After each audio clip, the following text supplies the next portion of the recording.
जय श्री कृष्णा। राधे राधे। आज हम सुनेंगे कार्तिक मास महात्म्य के 29वें अध्याय की कथा। बोलिए विष्णु भगवान की जय हो। राजा पृथु कहते हैं, हे नारद जी, आपने कलह के द्वारा मुक्ति पाए जाने का सारा वृतांत मुझसे कहा, जिसे मैंने बड़े ध्यान से सुना है। हे नारद जी, यह काम उन दोनों नदियों के प्रभाव से हुआ था। कृपया यह भी मुझे बताने की कृपा करें। तब नारद जी बोले, हे राजन, कृष्णा नदी साक्षात भगवान श्री कृष्ण महाराज का शरीर और वेणी नाम की नदी भगवान शंकर का शरीर है। इन दोनों नदियों के संगम का महात्म्य तो श्री ब्रह्मा जी भी वर्णन नहीं कर सकते। फिर भी क्योंकि आपने पूछा है, इसीलिए आपको इनकी उत्पत्ति का वृतांत सुनाता हूँ। आप ध्यान से सुनो। एक समय की बात है, चाक्षसु मनवंतर के आरंभ में ब्रह्मा जी ने सह पर्वत के शिखर पर यज्ञ करने का निश्चय किया। वह भगवान विष्णु, भगवान शंकर और सभी देवी देवताओं सहित यज्ञ की सामग्री लेकर उस पर्वत के शिखर पर गए। महर्षि भृगु आदि ऋषियों ने ब्रह्म मुहूर्त में उन्हें दीक्षा देने का विचार किया। इसके बाद भगवान विष्णु ने ब्रह्मा जी की भार्या तोरा को बुलाया। वह बड़ी ही धीमी गति से आ रही थी। इसी बीच ऋषि भृगु जी भगवान विष्णु से कहने लगे, हे प्रभु, आपने तोरा को शीघ्रता से बुलाया था, वह क्यों नहीं आई? ब्रह्म मुहूर्त निकल जाएगा, शुभ मुहूर्त बीत जाएगा। इस पर भगवान विष्णु बोले, यदि तोरा यथा समय पर यहाँ पर नहीं आती है, तब आप गायत्री को ही स्त्री मानकर दीक्षा विधान कर दीजिए। क्या देवी गायत्री पुण्य कर्म में ब्रह्मा जी की स्त्री नहीं हो सकती? नारद जी कहते हैं, हे राजन, भगवान विष्णु की इस बात का समर्थन भगवान शंकर जी ने भी किया। यह बात सुनकर भृगु जी ने देवी गायत्री को ही ब्रह्मा जी के दाईं ओर बिठाकर दीक्षा विधान आरंभ कर दिया। जिस समय ऋषि मंडल देवी गायत्री को दीक्षा देने लगा, उसी समय देवी तोरा भी यज्ञ मंडल में आ पहुंची। ब्रह्मा जी के दाईं ओर गायत्री को बैठा देखकर ईर्ष्या से कुपित होकर तोरा देवी बोली, जहाँ अपूज्यों की पूजा और पूज्यों की अप्रतिष्ठा होती हो, वहाँ पर दुर्भिक्ष, मृत्यु और भय, ये तीनों अवश्य ही हुआ करते हैं। यह गायत्री ब्रह्मा जी के दाईं ओर मेरे स्थान पर विराजमान हुई है, इसीलिए अदृश्य बहने वाली नदी होगी। आप सभी देवताओं ने बिना विचारे इन्हें मेरे स्थान पर बैठाया है, इसीलिए आप सभी जड़ रूप नदियां होंगे। नारद जी कहते हैं, हे राजन, इस तरह देवी तवा के शाप को सुनकर गायत्री देवी भी क्रोध से आग बबूला हो गई और अपने होठों को काटने लगी। देवताओं के मना करने पर भी उन्होंने उठकर देवी तवा को शाप दे दिया। गायत्री देवी बोली, हे देवी तवा, जिस प्रकार ब्रह्मा जी तुम्हारे पति हैं, उसी तरह मेरे भी पति हैं। तुमने मुझे व्यर्थ ही में श्राप दिया है, इसीलिए अब तुम भी नदी हो जाओ। अब तो देवताओं में खलबली मच गई। सभी देवता देवी तोरा को साष्टांग प्रणाम करने लगे और कहने लगे, हे देवी, तुमने ब्रह्मा आदि सभी देवताओं को जो शाप दिया है वह उचित नहीं, क्योंकि यदि हम सब जड़ रूप नदियां हो जाएंगे, फिर तो निश्चित ही तीनों लोक नहीं बच पाएंगे। क्योंकि यह शाप तुमने बिना विचारे दिया है, इसीलिए तुम इसे वापस ले लो। तब तोरा देवी बोली, हे देवगणों, आपके द्वारा यज्ञ के आरंभ में गणेश पूजन नहीं किया गया, इसी कारण यह विघ्न उत्पन्न हुआ है। मेरा यह श्राप कदापि खाली नहीं जा सकता, इसीलिए आप सभी अपने अंगों से जड़ीभूत होकर अवश्यमेव नदियां बनोगे। हम दोनों सोतने भी अपने अपने अंशों से पश्चिम में बहने वाली नदियां बनेंगी।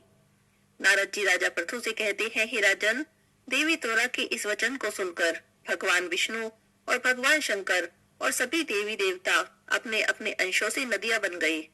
भगवान विष्णु के अंश से कृष्णा, भगवान शंकर के अंश से वेणी, ब्रह्मा जी के अंश से ककुदमती नाम की नदियां उत्पन्न हो गईं। समस्त देवताओं ने अपने अंशों को जड़ बनाकर वही सहे पर्वत पर फेंक दिया। फिर उन लोगों के अंश पृथक पृथक नदियों के रूप में बहने लगे। देवताओं के अंशों से सहस्त्रों की संख्या में पश्चिम की ओर बहने वाली नदियां उत्पन्न हुई। गायत्री देवी और तुरा देवी दोनों पश्चिम की ओर बहने वाली नदियां होकर एक साथ बहने लगी। तब उन दोनों का नाम सावित्री पड़ा। ब्रह्मा जी ने यज्ञ स्थान पर भगवान विष्णु और भगवान शंकर की स्थापना की। दोनों देवता महाबल और अतिबल के नाम से प्रसिद्ध हुए। हे राजन, कृष्णा और वेणी नदी की उत्पत्ति का यह वर्णन जो भी मनुष्य सुनता है अथवा सुनाता है, उसे नदियों के दर्शन और स्नान का फल प्राप्त होता है। बोलिए विष्णु भगवान की जय हो। यहाँ पर कार्तिक मास महात्म्य के 29वें अध्याय की कथा समाप्त होती है। अब हम सुनेंगे कार्तिक के महीने में सुनी जाने वाली तिलक भगवान की कहानी। बोलिए विष्णु भगवान की जय हो। किसी गांव में एक बुढ़िया माई अपने बेटे के साथ रहती थी। बुढ़िया माई का बेटा न कुछ काम धंधा करता था, न कुछ कमाता था, बस सारा दिन गलियों में आवारा घुमा करता था। जब भी घर आता तो घर आते ही खाना मांगता, कहता माँ खाना दो, बड़ी भूख लगी है। उसकी माँ उसे खाना दे देती, लेकिन उसकी माँ को उसकी बड़ी चिंता थी, ऐसे ही आवारा घूमता रहेगा तब इसका जीवन कैसे चलेगा। तो वो उसे समझाती कि बेटा अब तुम बड़े हो गए हो, तुम्हें इस तरह से आवारा नहीं घूमना चाहिए, कुछ काम धंधा किया करो, काम धंधा करोगे तभी तो तुम कुछ कमाओगे और तुम्हारा विवाह होगा। लेकिन वो अपनी माँ की कोई भी बात नहीं मानता, बस खाना खाता और फिर से घूमने चला जाता, फिर घर आता और फिर खाना मांगता। तो एक दिन बुढ़िया माई सोचने लगी कि अगर यही सब चलता रहा तब मैं क्या करूंगी, इतना खाना कहाँ से लाऊंगी, ये तो बार बार आता है और खाना मांगता है। तो बुढ़िया माई ने एक युक्ति निकाली, अपने बेटे को बुलाया और कहा, देख बेटा, ऐसे कोई काम नहीं चलता, तू एक नियम ले ले। बेटा भी सुधरना चाहता था तो माँ की बात मान गया। कहने लगा, माँ लेकिन मैं क्या नियम लूं, मुझे कुछ समझ नहीं आता। सोचने लगा तो थोड़ी देर में बोला, माँ एक काम करता हूँ, मैं भगवान के दर्शन करने का नियम ले लेता हूँ, रोज भगवान के दर्शन किया करूंगा। बुढ़िया माई ने सोचा ये तो 2 मिनट का काम है, भगवान के दर्शन करेगा फिर घर आ जाएगा, फिर खाना मांगेगा। बुढ़िया माई सोचने लगी, थोड़ी देर सोचकर बोली कि बेटा ये तो तेरा नियम अधूरा रह गया, भगवान के दर्शन करने के बाद भगवान के भक्त के दर्शन करने का भी नियम ले ले। तब बेटे ने पूछा कि कौन होता है भगवान का भक्त और कहाँ मिलता है, कैसा दिखाई देता है। तब बुढ़िया माई बोली, बेटा जो सबसे लंबा तिलक लगाए हो समझ लेना वही भगवान का भक्त है। पहले तुम मंदिर जाना, भगवान के दर्शन करना, फिर भगवान के भक्त के दर्शन करना और उसके बाद तुम घर आ जाना, इतना मैं तुम्हारे लिए खाना बनाकर तैयार रखूंगी। बेटा मान गया। दूसरे दिन सुबह जल्दी जल्दी उठा, नहा धोकर पहुंच गया मंदिर में। वहां जाकर भगवान के दर्शन किए, फिर आकर सीढ़ियों पर बैठ गया और भगवान के भक्त को ढूंढने लगा। देखने लगा कि किसने सबसे लंबा तिलक लगा रखा है, लेकिन उसे जो भी कोई मिलता उसने तो छोटा सा तिलक लगा रखा था। उसने सोचा कि नहीं, माँ ने कहा था कि जो सबसे लंबा तिलक लगाए हो वही भगवान का भक्त है, इनमें से तो कोई भक्त नहीं है। ढूंढते ढूंढते सुबह से दोपहर हो गई, दोपहर से शाम हो गई और शाम से रात भी हो गई। मंदिर के पट बंद होने का समय हो गया, लेकिन उसे कोई भी भगवान का भक्त दिखाई नहीं दिया। लेकिन वो सोचने लगा कि माँ ने कहा था जब तक भगवान के भक्त के दर्शन मत ना कर लो घर मत आना, तो मैं घर तो नहीं जा सकता। वह गलियों में घूमने लगा, भटकते भटकते एक जंगल में चला गया। जंगल में जाकर सोचा कि पेड़ पर चढ़ जाता हूँ, ऊंचाई से देखूंगा तो दूर तक का दिखेगा, कोई ना कोई तो भगवान का भक्त मुझे दिख ही जाएगा। ऐसा सोचकर पेड़ पर चढ़ गया। वो पेड़ पर बैठा ही था कि वहां पर 4 चोर लड़ते हुए आ गए। आपस में चोरी के माल पर लड़ रहे थे। एक कह रहा था मैं ज्यादा लूंगा, दूसरा कह रहा था मैं ज्यादा लूंगा। उन चोरों ने एक मंदिर के आभूषण चुराए थे और आभूषण चुराने के लिए उन चोरों में से एक ने पंडित का वेश बनाया था। पीली धोती पहनी थी, टोपी लगाई थी, लंबा सा तिलक लगाया था। तो बस उसने तो सोचा यही है भगवान का सबसे बड़ा भक्त, क्योंकि माँ ने कहा था जो सबसे लंबा तिलक लगाए हो वही भगवान का भक्त होता है।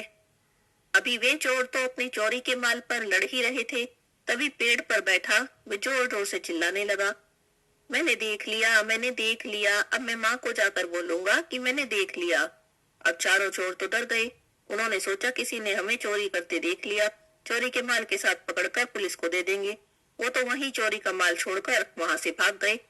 अब वो बुढ़िया माई का बेटा पेड़ से नीचे उतरा तो देखा यहाँ तो बहुत सारा सामान पड़ा है, बहुत सारे गहने पड़े हैं। उसने सोचा अगर इन्हें यहीं छोड़ दिए तो कोई चोर चुरा कर ले जाएगा। बेचारा भोला भाला था, उसे तो यही नहीं पता था कि ये खुद ही चोर थे और चोरी करके लाए थे। तो उसने सारा सामान समेटा और घर आ गया। घर आकर उसने अपनी माँ को सारी बात बताई। तब माँ कहने लगी कि बेटा अच्छे नियम का फल भी भगवान अच्छा ही देते हैं। तुम पर तिलकधारी भगवान की कृपा हुई है, तुम पर तो तिलक भगवान टूटे हैं। हे भगवान, जैसे आपने बुढ़िया माई के बेटे की और कृपा की, जैसे आप बुढ़िया माई के बेटे से प्रसन्न हुए, सबकी मनोकामना पूरी करना, सबके ऊपर अपनी कृपा करना, कहते सुनते हुंकारा भरते सबकी मनोकामना पूरी करना। बोलिए विष्णु भगवान की जय हो। अब हम सुनेंगे कार्तिक मास में दीप दान करने की कहानी। बोलिए विष्णु भगवान की जय हो। बहुत समय पहले की बात है। किसी नगर में एक व्यक्ति रहता था। बड़ा ही नास्तिक था। कभी भी भगवान की पूजा नहीं करता, कभी मंदिर भी नहीं जाता, किसी को एक पैसा तक दान में नहीं देता था। जीव हिंसा करने में हमेशा ही तत्पर रहता और जीव हिंसा करके ही अपने जीवन को यापन करता। शिष्टाचार से रहित जीवन व्यतीत करता। उसके दुष्कर्मों और दुर्व्यवहार के कारण उसकी जाति ने, बंधु बांधवों ने उसका त्याग कर दिया था। उसके घर वालों ने उसे घर से निकाल दिया। इस तरह से दुखी होकर वह व्यक्ति अपनी पत्नी के साथ वन में जाकर रहने लगा और पशुओं को मारकर अपना पेट पालने लगा। एक बार की बात है, वह जंगल से गुजर रहा था, तभी उसे वहां पर एक ब्राह्मण बेहोश पड़े दिखाई दिए। रास्ता भटके हुए उन ब्राह्मण को देखकर, उस निर्जन वन में बेहोश पड़ा देखकर उसे उन पर दया आ गई। उसने ब्राह्मण को उठाया और अपने घर ले आया। बड़े ही प्रेम से उसने और उसकी पत्नी ने बेहोश ब्राह्मण की बड़ी सेवा की। कुछ देर बीती, ब्राह्मण देव को होश आ गया। ब्राह्मण देव को होश में आया देखकर, सुख से बैठा देखकर वह और उसकी पत्नी बड़े प्रसन्न हुए। तब उनके पैरों को अपनी गोद में रखकर दबाने लगा और पैरों को दबाते हुए उसने कहा, हे मुनि श्रेष्ठ, आप कौन हैं? कहाँ से आए हैं और कहाँ जा रहे हैं? आप इस निर्जन वन में पशुओं से भरे हुए घने वन में कैसे पहुंच गए? तब उसके प्रश्नों को सुनकर ब्राह्मण बोले कि मैं ब्राह्मण हूँ और प्रयाग जा रहा हूँ। रास्ता भटक गया हूँ, इसी कारण इस वन में चला आया। रास्ते में थकावट और प्यास के कारण मेरा सिर चकराने लगा और मुझे जोर से चक्कर आ गया। मैं बेहोश हो गया। उसके बाद से तो मुझे कुछ भी याद नहीं है। आप धन्य हैं, आपने मुझे जीवन दान दिया है। आपकी इस सेवा के बदले बताइए मैं आपके लिए क्या कर सकता हूँ? तुम दोनों पति पत्नी किस कारण से इस घने और निर्जन वन में रह रहे हो? तुम्हें किस बात का दुख है? मुझसे कहो, मैं प्रयास करूंगा कि तुम्हारे दुख को दूर कर सकूं।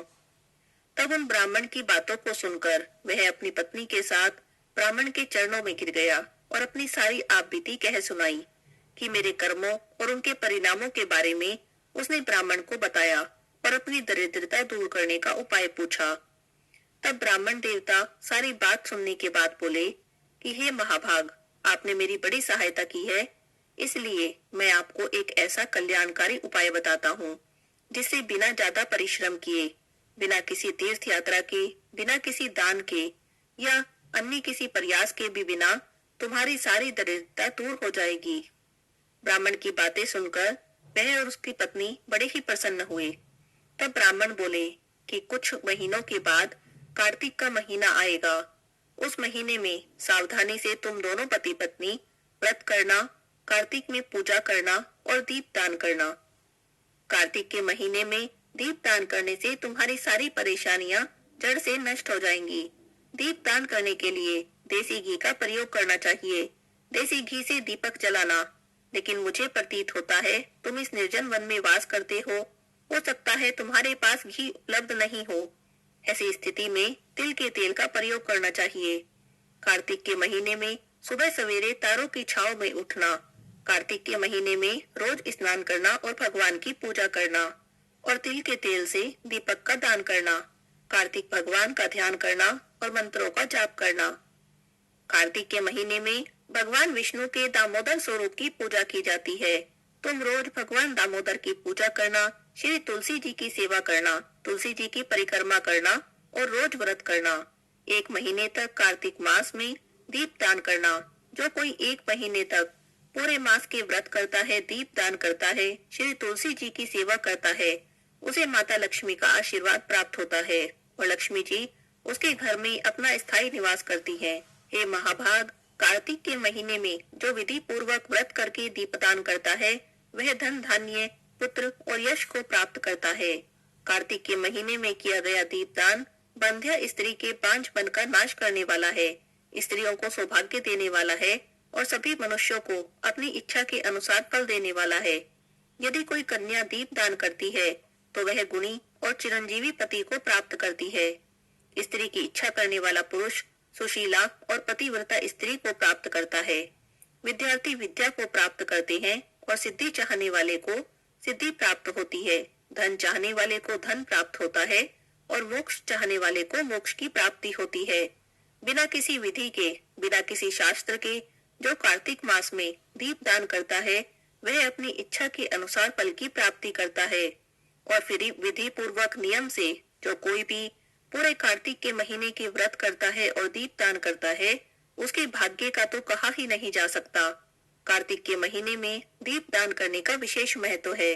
दोनों पति पत्नी को कार्तिक के महीने की और कार्तिक में दीप दान करने की महिमा बताकर ब्राह्मण देवता वहां से चले गए। आया कार्तिक का महीना, तब दोनों पति पत्नी आलस्य को त्याग कर कार्तिक के महीने का स्नान करने लगे, व्रत करने लगे और दीप दान करने लगे। दीप दान करते करते उन्होंने पूरा कार्तिक का महीना बिता दिया। ब्राह्मण देवता के कहे अनुसार उन्होंने व्रत किया, श्री तुलसी जी की सेवा की और ऐसा करने से उनके सभी पाप नष्ट हो गए। अंत समय आने पर वे स्वर्ग को गए।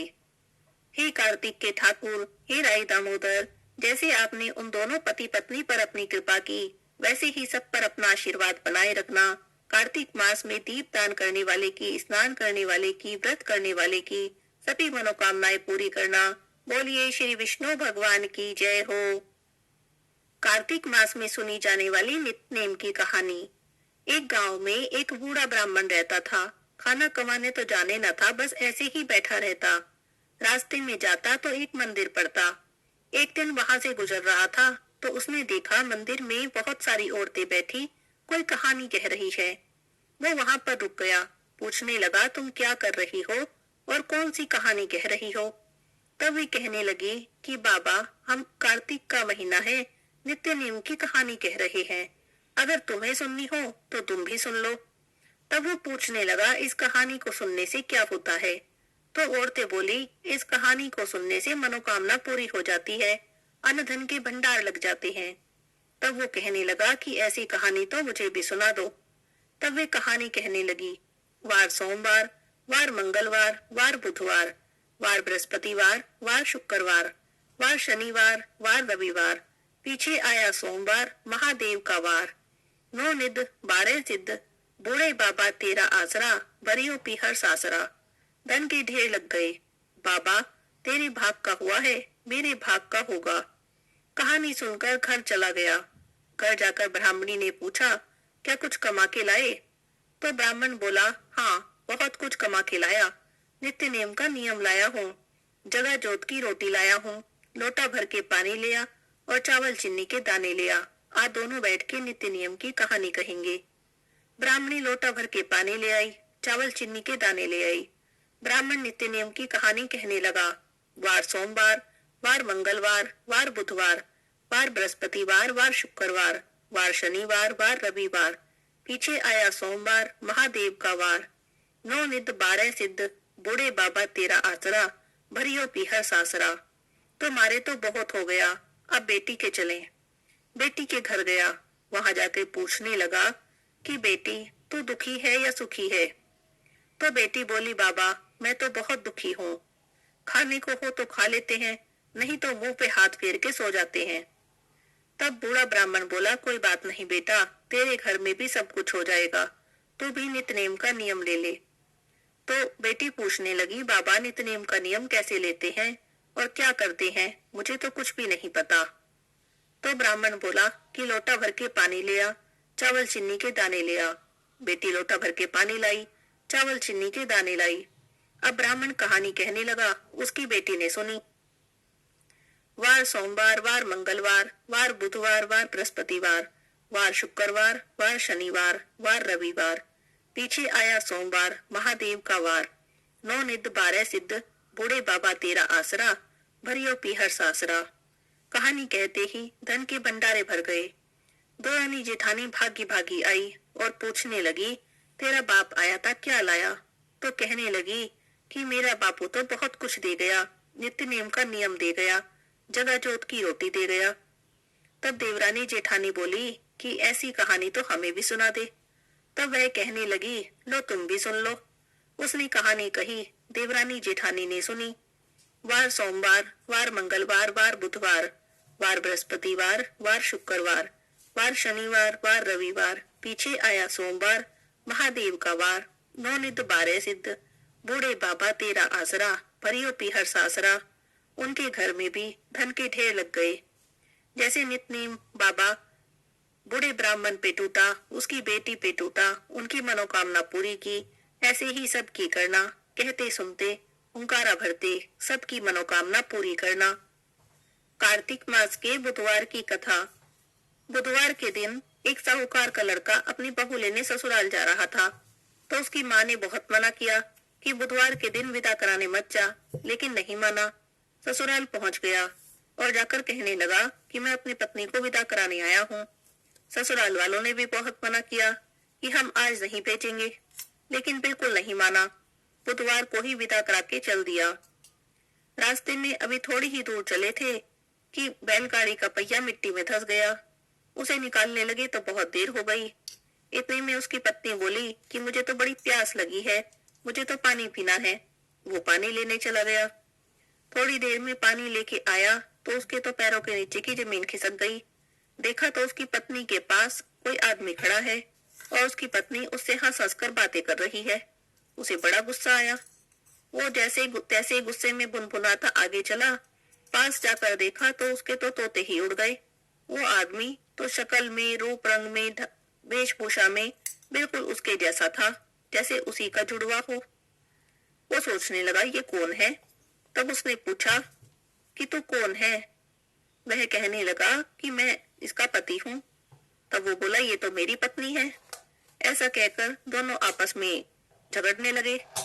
पत्नी कभी पहले आदमी की तरफ देखे, कभी दूसरे आदमी की तरफ देखे, क्योंकि दोनों बिल्कुल एक जैसे लग रहे हैं, एक जैसे कपड़े पहने, एक जैसी शक्ल, एक जैसी वेशभूषा, कोई भी अंतर नहीं।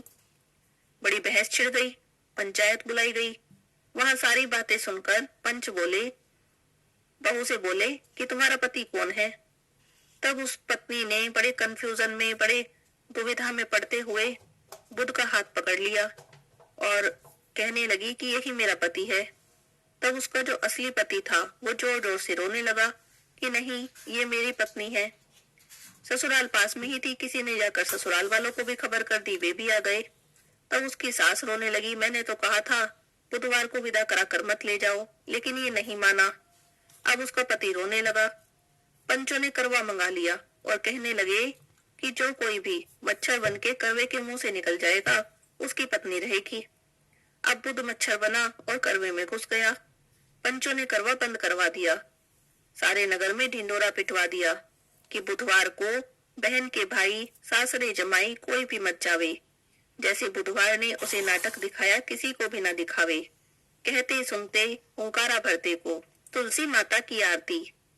तुलसी महारानी नमो नमो, तुलसी महारानी नमो नमो, हरि की पटरानी नमो नमो, तुलसी महारानी नमो नमो। धन तुलसी पूर्ण तप कीनो, शालिग्राम बनी पटरानी नमो नमो, तुलसी महारानी नमो नमो।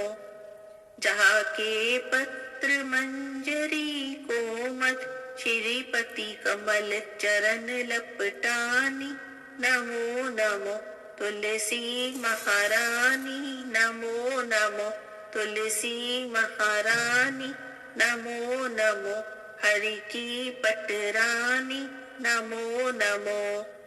कौन से महीने में बोई रानी तुलसा, कौन से महीने में हुई हरियाली नमो नमो, तुलसी महारानी नमो नमो। कौन से महीने में हुई तेरी पूजा, कौन से महीने में हुई पटरानी नमो नमो, तुलसी महारानी नमो नमो। आषाढ़ मास में बोई रानी तुलसा, सावन मास में हुई हरियाली नमो नमो, तुलसी महारानी नमो नमो। कार्तिक मास में हुई तेरी पूजा, मंसिर मास में हुई पटरानी नमो नमो। तुलसी महारानी नमो नमो। धूप दीप नैवेद्य आरती, पुष्पन की वर्षा बरसानी नमो नमो। तुलसी महारानी नमो नमो।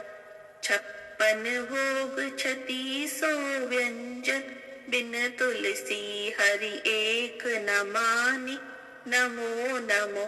तुलसी महारानी नमो नमो।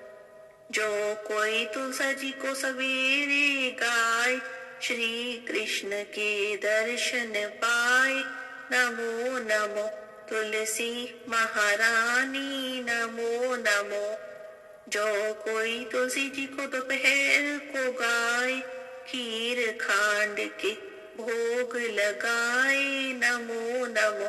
तुलसी महारानी नमो नमो। जो कोई तुलसी माँ को शाम को गाए, श्री कृष्ण जी की आरती उतारे नमो नमो। तुलसी महारानी नमो नमो। जो कोई तुलसी जी को रात में गाए, श्री कृष्ण जी के चरण दबाए नमो नमो। तुलसी महारानी नमो नमो। सभी सखी मैया तेरो यश गावे, भक्ति दान दीजो महारानी नमो नमो। तुलसी महारानी नमो नमो। हरि की पटरानी नमो नमो। तुलसी महारानी नमो नमो। बोलिए तुलसी माता की जय हो, विष्णु भगवान की जय हो, लक्ष्मी माता की जय हो।